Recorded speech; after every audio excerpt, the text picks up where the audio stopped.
Hai murid-murid, Assalamualaikum warahmatullahi wabarakatuh dan salam sejahtera. Bertemu kembali kita bersama dengan Cikgu Nur dalam mata pelajaran sejarah dan hari ini kita akan belajar mata pelajaran sejarah tahun 6.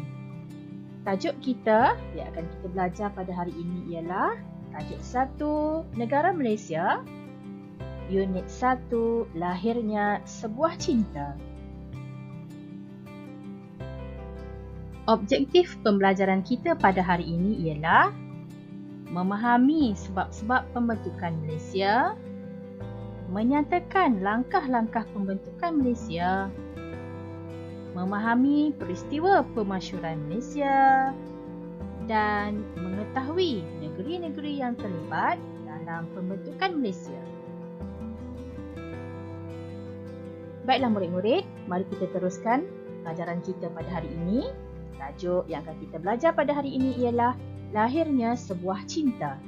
Cinta itu merujuk kepada cinta kepada negara. Negara yang kita cintai iaitu Malaysia.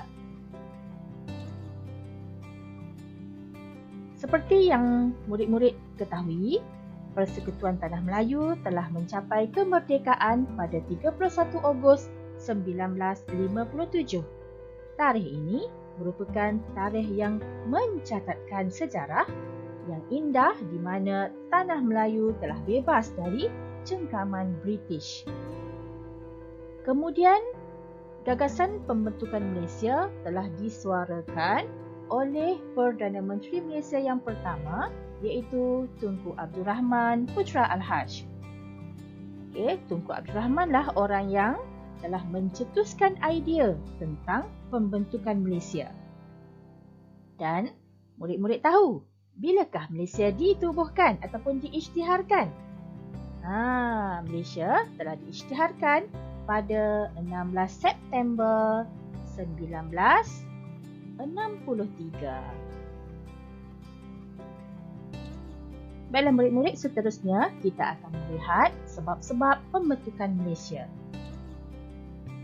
Untuk pengetahuan murid-murid, terdapat 3 sebab-sebab pembentukan Malaysia.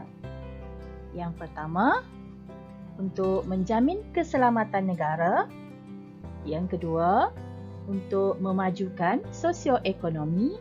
Dan yang ketiga, untuk mencapai keseimbangan kaum. Mari kita lihat satu persatu.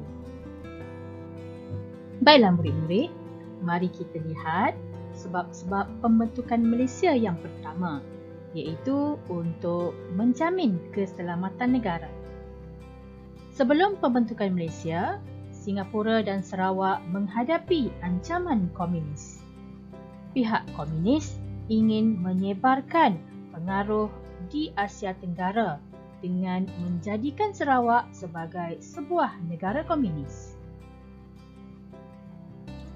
Persekutuan Tanah Melayu telah mempunyai pengalaman dalam menghadapi ancaman komunis kerana komunis terlebih dahulu telah bertapak di Tanah Melayu. Askar-askar Melayu pada waktu itu telah mempunyai pengalaman dalam menghadapi ancaman komunis yang sangat dahsyat. Hal ini dilihat dapat membantu Singapura dan Sarawak dalam menangani masalah ancaman daripada pihak komunis. Sebab-sebab pembentukan Malaysia yang kedua iaitu untuk memajukan sosioekonomi. Dengan pembentukan Malaysia iaitu penggabungan di antara negeri-negeri dalam Persekutuan Tanah Melayu, Singapura, Sarawak dan Sabah dilihat dapat meningkatkan permintaan pasaran barangan tempatan. Barangan-barangan tempatan yang dikeluarkan dapat dipasarkan ke seluruh negeri di Malaysia. Selain itu, pembentukan Malaysia juga dapat menarik pelabur luar untuk membantu memajukan sektor ekonomi negara.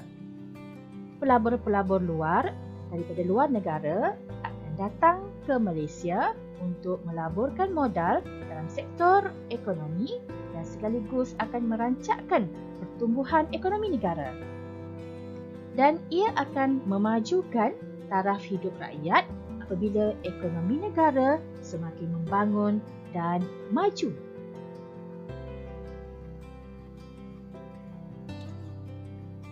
Sebab-sebab pembentukan Malaysia yang ketiga iaitu untuk mencapai keseimbangan kaum.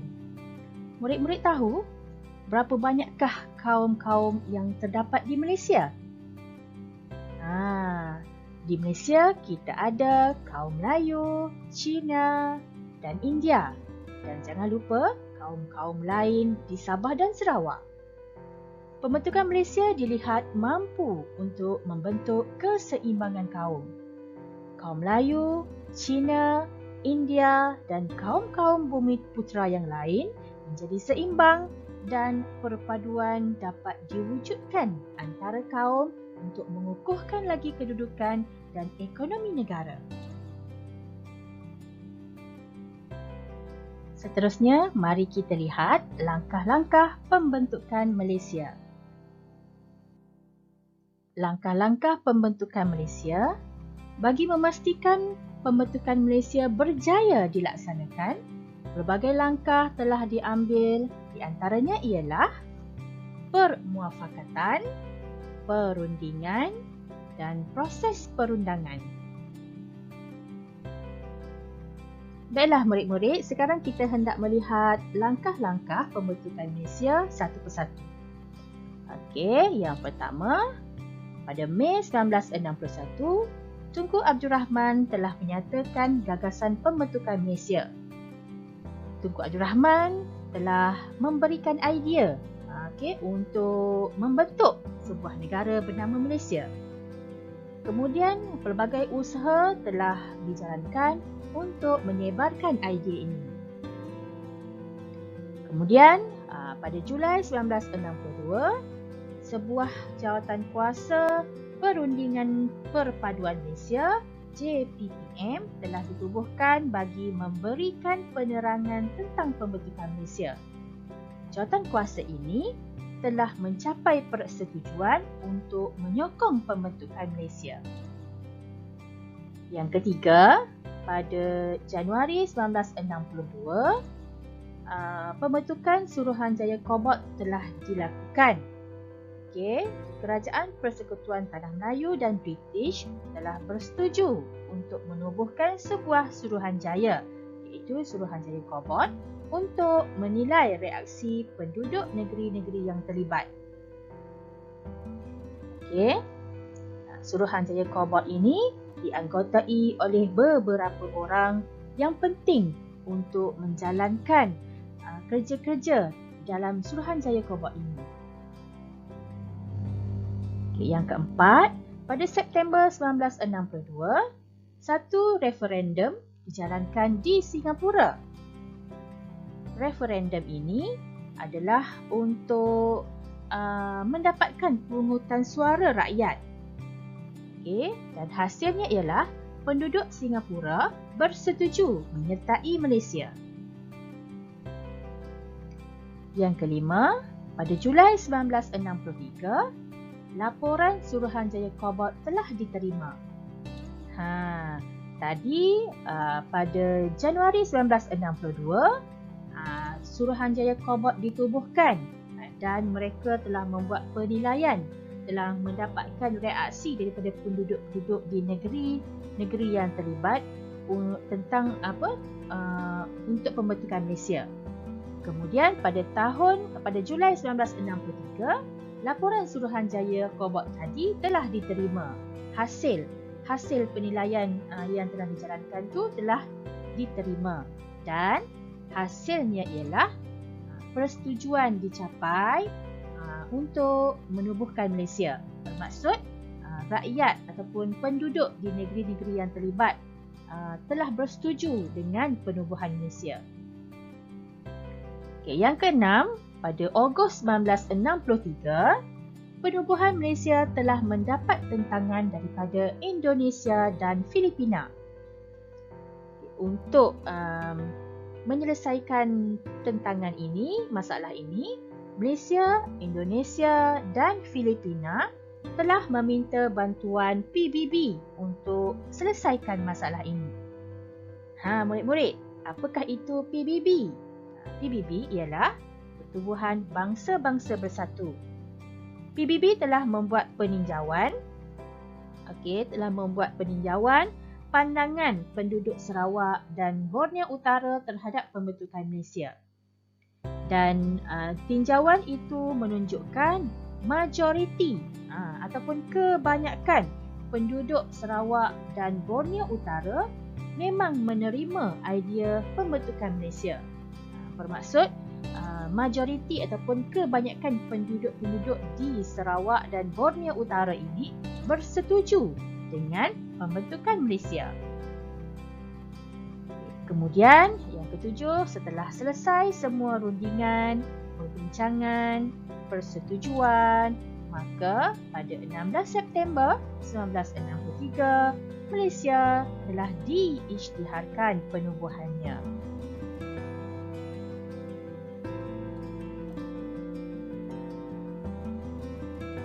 Okey murid-murid, cuba lihat gambar ini.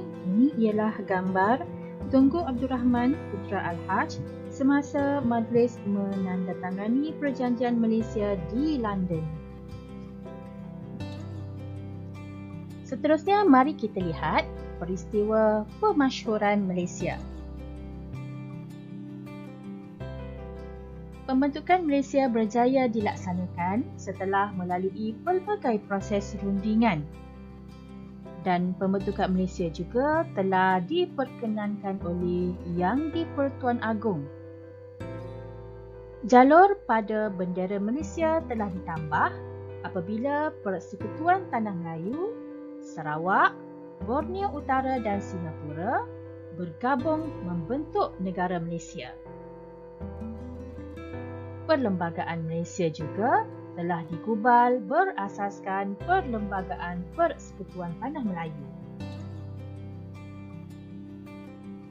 Cuba murid-murid lihat gambar yang cikgu sertakan di sini. Ini ialah dokumen pemasyhuran Malaysia dalam bahasa Melayu bertulisan Jawi.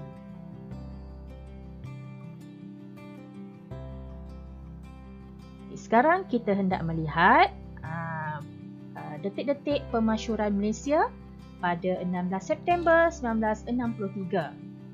Okey, pemasyhuran Malaysia, pemasyhuran ni maksudnya pengisytiharan. Okey, pengisytiharan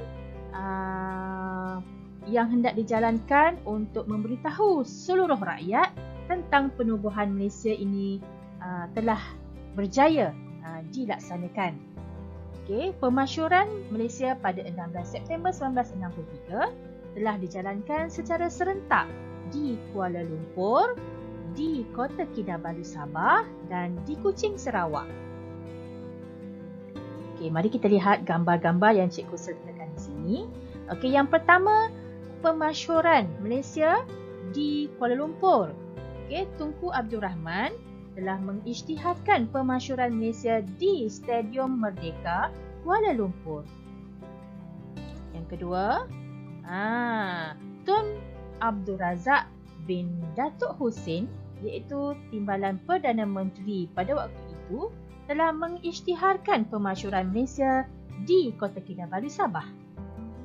Dan yang ketiga, pemasyhuran Malaysia dijalankan oleh Tan Sri Datuk Muhammad Khair bin Johari, iaitu Menteri Pertanian dan Koperasi, untuk mengisytiharkan pemasyhuran Malaysia di Padang Sentral Kuching, Sarawak. Okey, jadi di sini murid-murid kena tahu, kena ingat pemasyhuran Malaysia pada 16 September 1963 dijalankan secara serentak di 3 buah tempat di seluruh Malaysia. 3 buah tempat. Yang pertama, di Stadium Merdeka Kuala Lumpur, iaitu dijalankan di Persekutuan Tanah Melayu. Okey, yang kedua, di Kota Kinabalu Sabah. Dan yang ketiga, Padang Sentral Kuching, Sarawak. Jadi cikgu harap murid-murid boleh ingat ya. Okey, sekarang kita hendak melihat negeri-negeri yang terlibat dalam pembentukan Malaysia. Baiklah murid-murid, okey, cuba perhatikan peta Malaysia ini. Okey, inilah negeri-negeri yang terlibat dalam pembentukan Malaysia pada 16 September 1963.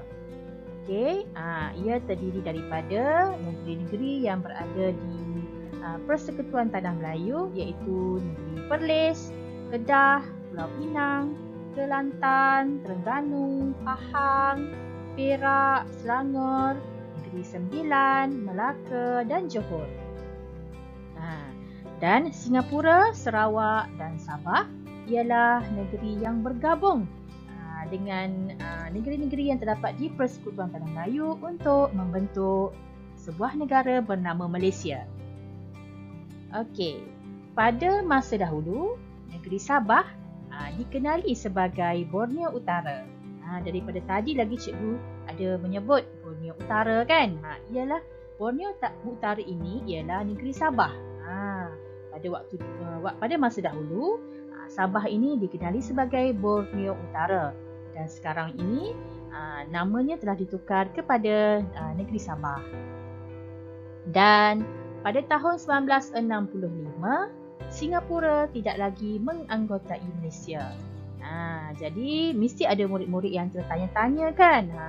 Sekarang ni Singapura telah menjadi sebuah negara yang asing lah. Tidak lagi bergabung dengan Malaysia. Singapura menjadi negara jiran bagi negara Malaysia. Okay, jadi murid-murid perlu ingat pada tahun 1965 Singapura tidak lagi menganggotai Malaysia.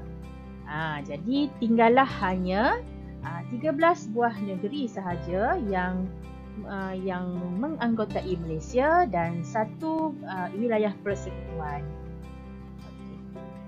Seterusnya, bilakah sambutan Hari Malaysia, murid-murid? Hari Malaysia disambut setiap tahun pada 16 September.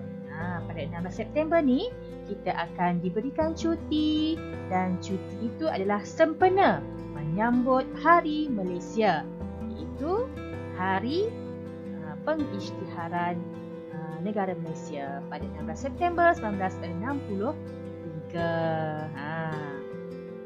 Baiklah murid-murid, dengan berakhirnya slide yang terakhir tadi, maka berakhirlah kelas kita pada kali ini. Kita akan jumpa lagi untuk menyambung ke subtopik yang seterusnya. Sekian, terima kasih. Assalamualaikum. Bye.